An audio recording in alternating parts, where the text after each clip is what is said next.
सुख एवं आनंद मनुष्य के भीतर ही निवास करते हैं, परंतु मनुष्य उसे स्त्री में, घर में और बाहरी सुख सुविधाओं की प्राप्ति के लिए ढूंढ रहा होता है। श्री कृष्ण कहते हैं कि भगवान की उपासना केवल शरीर से ही नहीं बल्कि मन से भी करनी चाहिए। ईश्वर का वंदन उन्हें प्रेम बंधन में बांधता है। मनुष्य की वासना ही उसके पुनर्जन्म का कारण होती है। मनुष्य इंद्रियों के अधीन है, इसलिए उसके जीवन में विकार और परेशानियां आती हैं। मनुष्य के अंदर धैर्य, सदाचार, स्नेह और सेवा जैसे गुण सत्संग के बिना नहीं आते हैं। श्री कृष्ण कहते हैं, जिस प्रकार शरीर से वस्त्र मैले होने पर बदलते हैं, ठीक उसी प्रकार मन में यानी हृदय में मैल होने से उसे निकाल देना चाहिए।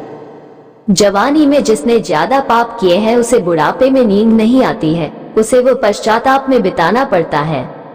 भगवान ने जिसे संपत्ति दी है उसे गाय को रखकर सेवा करनी चाहिए, इससे भगवान प्रसन्न होते हैं।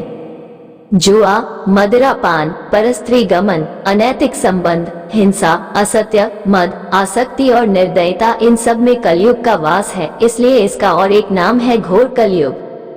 अधिकारी शिष्य को यानी जो ज्ञान प्राप्त करने में परिश्रम करते हैं उसे सद्गुरु, अच्छा गुरु अवश्य मिलता है। भगवान श्री कृष्ण कहते हैं कि मनुष्य को अपने हृदय को बार बार समझने की कोशिश करनी चाहिए। ईश्वर के सिवाय उसका कोई नहीं है। साथ ही यह विचार करना चाहिए कि उसका कोई नहीं है इस ब्रह्मांड में भी जो उसका साथ देगा। भोग में क्षण भर के लिए सुख प्राप्त होता है, साथ ही त्याग में स्थायी आनंद होता है। श्री कृष्ण कहते हैं कि सत्संग ईश्वर की कृपा से मिलता है, परंतु कुसंगति में पड़ना मनुष्य के अपने ही विचारों के कारण होता है।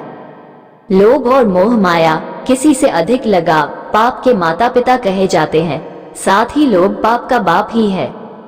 श्री कृष्ण कहते हैं कि स्त्री का धर्म है कि रोज तुलसी और पार्वती का पूजन करे, इससे उनकी सुख समृद्धि हमेशा बनी रहती है।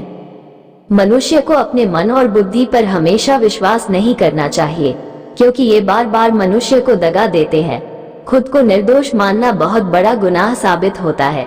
पति पत्नी पवित्र रिश्ता बनाए रखने से भगवान पुत्र के रूप में उनके घर आने की इच्छा रखते हैं। भगवान इन सभी कसौटियों पर कसकर जांच परख कर ही मनुष्य को अपनाते हैं, इसलिए मन में गलत विचार नहीं रखना चाहिए। सदैव आप किसी के साथ प्रेम भाव से रहना चाहिए।